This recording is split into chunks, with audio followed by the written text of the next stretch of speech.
So, hi guys, welcome back sa ating YouTube channel. So, eto guys, ganda ng palayan. So, kung mapapansin nyo guys, marami tayo ditong mga gamit. So, nag-ayos kasi tayo guys kanina, nag-repair tayo. So, ng mimihan ng baboy. So, eto guys, nagkaroon tayo ng leak dito. So, pinalipat kasi natin tong 5 patining natin na malapit na nating ibenta. So, nagkaroon tayo guys ng leak dito sa ating mimihan. So, kaya ni-repair natin. So, nilagyan natin siya ng ng glue. Ayan. So, pero yung panggamit dito guys, tapos inikutan rin natin ito kasi tinutulak ng baboy. Tapos nilagyan rin natin sila ng mga pang-suporta para at least hindi na maayaw. Sa susunod ng mga days guys, baka sa Saturday, ipasimento na natin tong area na to. Ayan, para at least pagkaroon ng dagdag na suporta. So, inayos natin to galing dun sa dulo hanggang dire-diretso ngayon. So, inipunan na rin natin ng tubig kasi tuyo na yung ginawa natin doon. So, ayan, pinapupuno lang natin guys. So, ngayong araw na to, repair tayo. So, ang importante dito guys is isa kasi sa kailangan pagtuunan natin ng pansin, syempre water.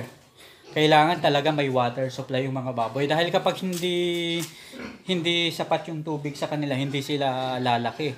Made-dehydrate sila guys. So, importante talaga yung tubig. Kaya talagang malinis na tubig. At syempre, nandyan talaga yung natin,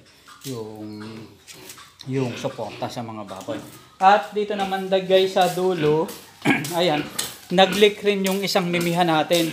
Dito naman sa inahin natin. So kung mapapansin nyo, pinatutulo ko pa yung tubig.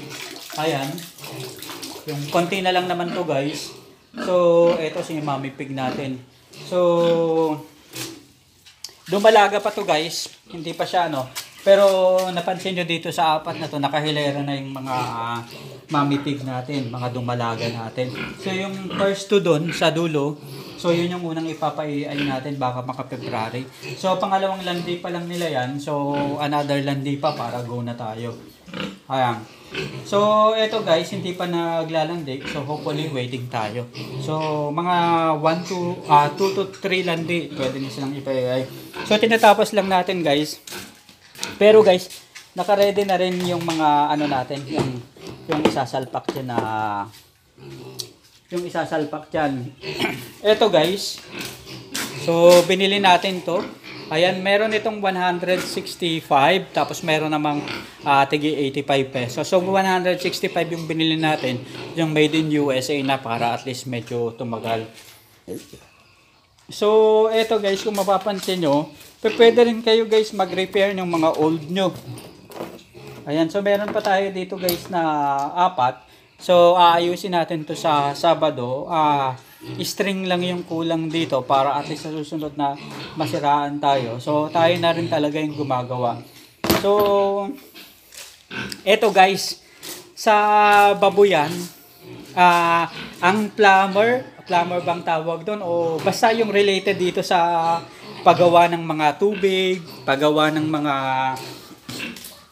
mga ganito, bawat isang concept na ganyan guys, kapag magpapagawa kayo ng isang ganito o isang gripo, katumbas na niyan 350 pesos. Kaya kailangan guys, kung kayo ay magninegosyo ng babuyan, talagang hands-on kayo. Kahit madumihan yung kamay ninyo, kahit manghal yung kamay ninyo, kung kaya nyong gawin, go na kayo. Ayan, at syempre manood tayo sa iba nating mga katropa.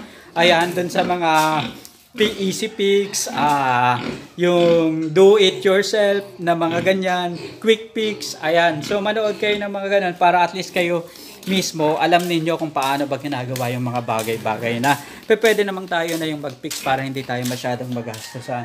So ito guys, yung naglalandi na natin ng Mami Pig. Ayan. So next month, ayan, ready na to. At ito pa guys. Ayan. Yung kinuhaan natin guys ng 10 baboy, yung binila natin ng 10 baboy, galing din tong dalawang dumalaga natin na to dun sa pinagkuhaan natin na itong 10 baboy na yun. Ayan. Tapos ito, ibang batch naman to. At ito guys, ibang batch rin to. Ito sa kabilang barangay. Ito naman dun sa dulong barangay ng San Jose. Ayan. So, ito yung mukha ng 2022 natin guys. So, kagabi nakipag-umaten kami ng birthdayhan. Ayan, so may nakausap tayong katropa natin na magbababoy din. Sabi niya meron siyang kasalukuyang 5 inahin. Tapos yung inahin niya nanganak yung isang araw. Ayan, so 5 lang yung anak guys. Ayan, tinanong ko siya bakit 5 lang yung anak.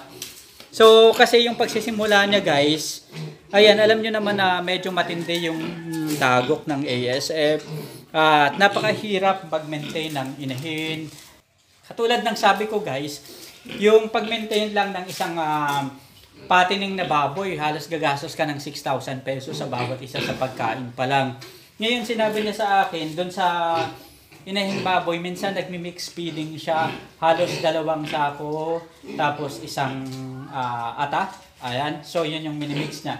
Tapos minsan nagmi-mix rin siya ng corn, ayan, fine corn, ayan yung giniling na mais. Yun yung minimix niya sa pagkain. Parang extender na lang guys. So sinabi niya sa akin na 6 o 5 lang yung anak yata, nakalimutan ko. Basta 5 or 6 lang yung anak yung baboy niya yung nanganak. Sabi ko anong nangyari? Sabi niya 5 months pa lang yung baboy, pinay niya na. Sabi na kapag ganun daw, medyo manipis pa yung matres ng baboy kaya kunti pa yung anak. Kaya sa susunod, ina-expect niya na mas marami na yung magiging anak. Tapos ngayong January 23 guys, may mga anak naman sa kanyang 2 baboy. Kasi 5 yung inahin niya guys. Another 2 baboy naman yung mga anak. Tapos sa December 30, another baboy naman. Sunod-sunod guys. So halos 5 sabay-sabay. So hopefully, February, makabili tayo ng another 10. At sabi ko sa kanya, before end ng January, mga Saturday, bibisitahin natin yung babuyan niya. At syempre, ipapakita natin yan sa inyo guys. So, kapag binisita natin yung babuyan niya, para makakuha rin tayo ng mga iba't ibang best practice sa ibang mga babuyan para at least ma-share natin sa mga viewers natin. Sa atin kasi guys, importante na hindi lang tayo nag-i-stay sa ating babuyan, hindi lang tayo nagbabasa, hindi lang tayo nakikipagtropa, nakikipagkaibigan doon sa mga technician, mga manager ng iba't ibang feeding company. So, bumibisita rin tayo doon sa mga regular na mga magbababoy, mga backyard magbababoy at commercial hog raiser para at least yung kaalaman natin nadidevelop at nadadagdagan.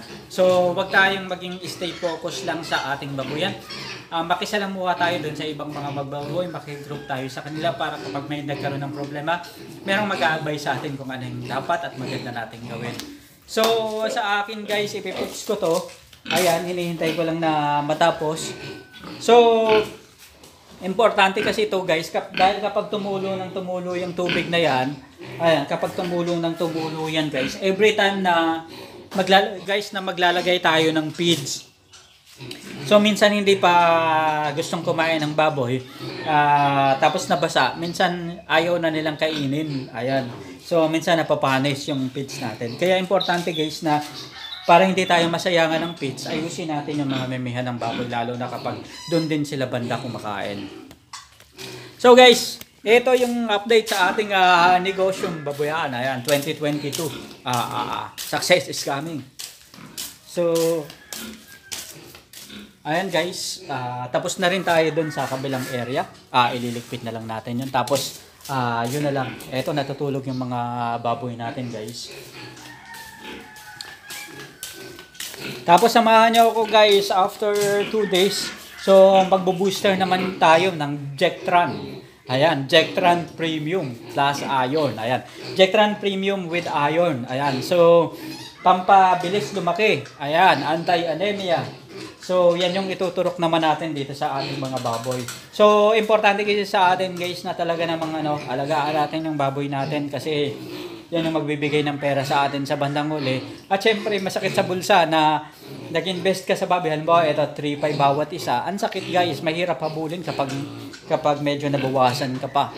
Ayan, kaya importante na talaga naman kung ano yung kaya mong gawin para lumaki sila at maging malusog, masigla. Then gawin natin. Ayan, so sa mga OFW, mga katropa natin na gustong magnegosyo, pumasok na kayo sa negosyo ng pagbababoyan. Kaya lang kailangan mag-search kayo ng mga dagdag kaalaman para at least alam nyo kung paano paganahin, paano pagulungin, paano pag-ikutin ang pagnenegosyo ng baboyan. So, shoutout sa mga katropa natin na nagbababoyan na rin. Ayan, mga YouTuber na nagbababoyan. So, mga katropa natin yan, subscriber din ako ng kanilang YouTube channel. At syempre, natututo rin tayo sa kanila. Sa amin naman kasing mga YouTuber, sa ating mga YouTuber, iba't iba yung concept natin ng pagbababoyan. Ayan. So, katulad ni veterinaryo sa baryo, talagang subscriber tayo niyan at lagi tayong nanonood ng YouTube channel. Syempre marami tayong matututunan sa kanya, lalong-lalo na marami rin siyang mga talaga namang kaalaman, lalong-lalo na sa mga commercial, hog racing na talaga namang binibisita niya. So, shout out kay veterinaryo sa baryo. So, hoping na in the future, baka ngayong 2022, so makapag-collab kami na ito. Ayan. So, wish natin, syempre, katropa rin naman natin yung mga taga Pigrolap. Ayan. So, isang tawag lang. Kaya lang ngayon hindi pa tayo ready. Kasi nga, dumadami na naman itong kaso ng ASF. So, ang hirap-hirap makipag-collab ngayon, guys. Ang dami-daming nagme-message sa atin ng collab, nagme-message sa atin ng bisita. Kaya lang iniiwasan natin guys yung hindi pala ASF, COVID. Ayan, COVID-19. Ayan. So lagana pa rin, kaya talagang medyo iwas-iwas muna tayo. Tapos within the area lang muna tayo guys. So maraming salamat sa pagsama sa atin ngayong araw na to. Basta usapang negosyong baboyan, asenso sa negosyong baboyan. Sumama na kayo guys sa biyahe ng pag-asenso dito sa Kabady Mo YouTube channel. Hanggang sa muli po. Maraming salamat at paalam.